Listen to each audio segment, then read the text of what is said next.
Hello folks, today we're watching a newly released Taiwanese folk horror film, Mountain Sacrifice, The Yellow-Clad Flying Man. The story begins with a couple witnessing a fatal incident while hiking. A man fell off a cliff at 5:40 a.m. and died instantly. Accidents in the mountains are not uncommon, so the couple didn't pay much attention, but on their way down the mountain, they encountered an accident. A sudden fog arose in the mountains. In folklore, sudden mountain fog might be seen as a sign of Earth's disturbance or wandering spirits. It's easy to get lost in thick fog. In folklore, it's also known as ghost wall. Sure enough, Yu-hsin said, no matter which direction you go, you will return to your original position. Chia-ming's compass malfunctioned. They lost their sense of direction. Getting lost in the deep mountains is akin to entering the gates of hell. If they fail to find the path down, sooner or later they'll die trapped in this place. However, at that moment, Chia-ming spotted someone in the distance. He was wearing a yellow raincoat, standing in the fog, staring intently at him. Yu-hsin started behaving strangely too. She walked directly towards the yellow-clad stranger, and then she wore a foolish grin. But Yu-hsin had no idea that just ahead lay a sheer cliff. Just as she was about to slip, Chia-ming grabbed her. Yu-hsin quickly regained her senses, but was completely unaware of what had just happened. Luckily, after this bizarre incident, they soon found the way down the mountain. They returned to the hotel that night. Chia-ming intended to propose to Yu-hsin, but both were unable to let go of their mutual friend, An-wei. 5 years ago, the three of them went to Jiayu Mountain for hiking, but the path was closed off. That day, An-wei Temple held a ceremony in the mountains, prohibiting anyone from entering. An-wei thought it was too disappointing to go back since they had come all this way. Ignoring the warnings, he forced his way in. Chia-ming and Yu-hsin hesitated initially, but seeing An-wei's determination, they followed him in. Midway up the mountain, they saw a group of shamans conducting a ritual. The shamans wore bizarre clothing and were drawing blood symbols. A photo of a boy was attached to a scarecrow. At first, the trio found it intriguing, but then a shaman sacrificed a black goat. The bloody scene made Yu-hsin extremely scared. They turned to leave, but their foot accidentally knocked over a porcelain jar that was part of the ritual formation. Seeing the shaman staring at them expressionlessly, the trio fled in guilt. However, it rained heavily that day. They lost their way in the mountains. Eventually, An-wei disappeared, and Chia-ming carried the unconscious Yu-hsin out of the mountains. Chia-ming's thoughts were pulled back to reality. However, at that moment a strange occurrence took place as the locked door suddenly swung open. Even more bizarre, there were blood-stained footprints outside the door, yet not a soul was present in the corridor. Chia-ming followed the trail of blood out of the room. He wanted to see where the bloody footprints began, but halfway through he saw Yu-hsin walking blankly into the elevator. The elevator kept ascending and Chia-ming kept running upward, until he reached the rooftop and saw Yu-hsin standing at the edge. At this moment, Yu-hsin's eyes were blank, and a strange smile hung on his lips. Immediately after, she jumped off without any warning.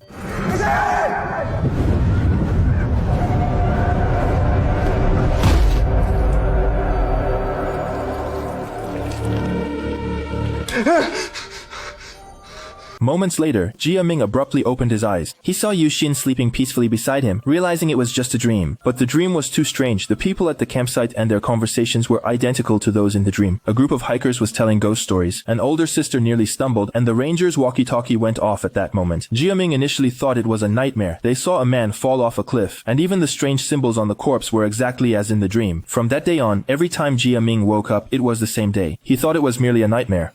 But it kept repeating. No matter how careful he was, Yu-hsin would always commit suicide in front of him in various ways. This time they reached a faraway hotel, and Chia-ming was in deep agony. In each day's cycle, he could see An-wei's lingering ghost. He followed them everywhere, wearing a yellow raincoat. It was An-wei who first fell in love with Yu-hsin. Had An-wei not vanished, Chia-ming would never have had the chance to be with Yu-hsin. Chia-ming felt all his emotions were stolen, and once again, their conversation ended on a sour note. Later, Yu-hsin went to take a bath, but after a long time there was no sound from the bathroom. Chia-ming then went to the bathroom and saw Yu-hsin struggling painfully in the bathtub, with the water seemingly having a powerful suction. No matter how hard Chia-ming pulled, he couldn't get her out. In the end, he could only watch helplessly as Yu-hsin died once again in front of him. Waking up from the campsite, he realized he must have missed something. While fetching water, he listened intently for the first time to the ghost stories told by that group of young people. It turns out that many people go missing every year at Jiayu Mountain. Whenever someone goes missing on the mountain, the An-wei Temple at the base holds rituals up on the mountain. It's said that if not handled properly, more accidents will occur. Folklore has it that Jiayu Mountain harbors an evil demon named Little Yellow Flying Warrior, and if encountered, one must immediately seek help from An-wei Temple. This time Chia-ming understood. This was what he had missed. That night, they did not return to the hotel but went straight to An-wei Temple. The master immediately saw that Yu-hsin was entangled by resentment, and compared to before, Yu-hsin's condition was even more difficult to handle.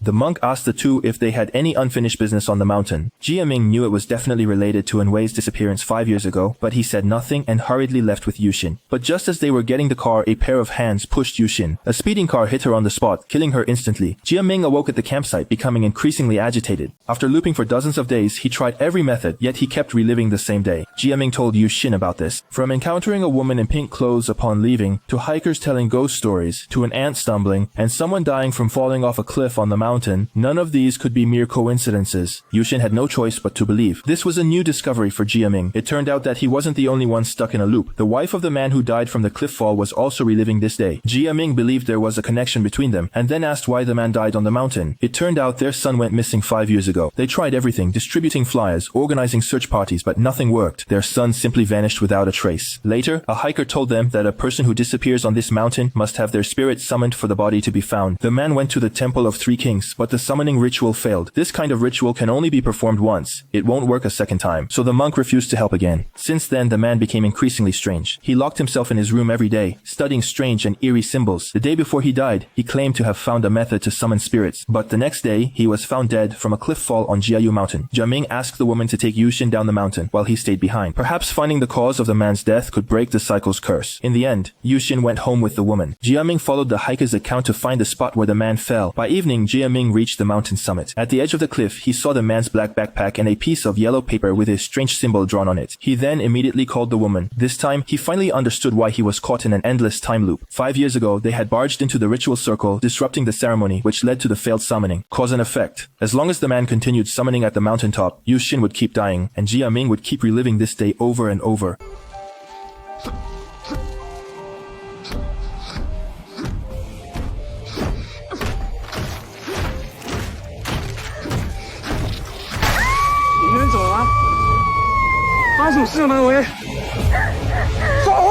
Later, Chia-ming took the man's photo and found the sorcerer. When he saw all sorts of strange symbols in the man's room, he said that a mountain disaster once occurred in Jiayu Mountain, where many people died. Most of the bodies couldn't be handled, so their resentment lingered, enveloping the mountain. Later, many people disappeared one after another. The sorcerer would prepare offerings and carve this specific symbol on them to tell the spirits these were meant for them. But the spirits wanted live human sacrifices. The sorcerer once used black goats as offerings to deceive the spirits. But the first attempt failed. The second time, it wouldn't work. Because of this, the man offered himself as a sacrifice just to find his son's remains. But the man's extreme actions only intensified the spirit's resentment. Chia-ming said he kept repeating the same day. He didn't know what he should do. But the sorcerer said there was a reason why the spirits chose certain people. Chia-ming had an obsession in his heart. If he couldn't let go, this day would never end. What Chia-ming couldn't let go of was An-wei because he hadn't disappeared at all. 5 years ago, during that heavy rain, Yu-hsin saw the yellow-clothed spirit on the mountain. She looked dazed, as if she were possessed. An-wei tried to stop her, but Yu-hsin forcefully shoved him, causing him to roll down the slope and die. Yu-hsin accidentally killed her boyfriend, and Chia-ming kept this secret for 5 years. Finally, he turned himself in, saying he accidentally killed An-wei. However, even so, this time Yu-hsin still died. The cycle of cause and effect. If it's not your own cause, you won't get the desired effect. He called Yu-hsin up. 5 years ago, they interrupted the ritual, and this matter was not over. They had to go to the cliff to stop the man from summoning spirits. When they reached the mountain, the man hadn't yet carved the symbol on his chest. Chia-ming appealed to his emotions and reason, telling him how hard it was for his wife and that his son wouldn't want to see him tormenting himself. The man was moved by his words, but he was still possessed by the spirits and eventually fell off the cliff. Just then, the golden-robed spirit climbed up from the cliff. Clearly, this was not the cause and effect for the two of them. The two immediately fled down the mountain, and at that moment, countless yellow-clad spirits surrounded them. This time, Chia-ming understood. The secret love he stole was the cause and effect. Only by giving up Yu-hsin and sacrificing himself could it all end. He approached the yellow-clad spirits and carved the sacrificial symbol on his chest. The moment he closed his eyes, the endless day finally came to an end. Taiwanese horror films have always focused on local themes, using folk traditions to create realistic supernatural stories, resulting in many classic horror films like The Tag-Along and others. As it tells us the story, it also imparts a folk belief in karmic cycles. Those who enjoy such folklore-themed movies can watch the original film. The movie ends here. See you next time.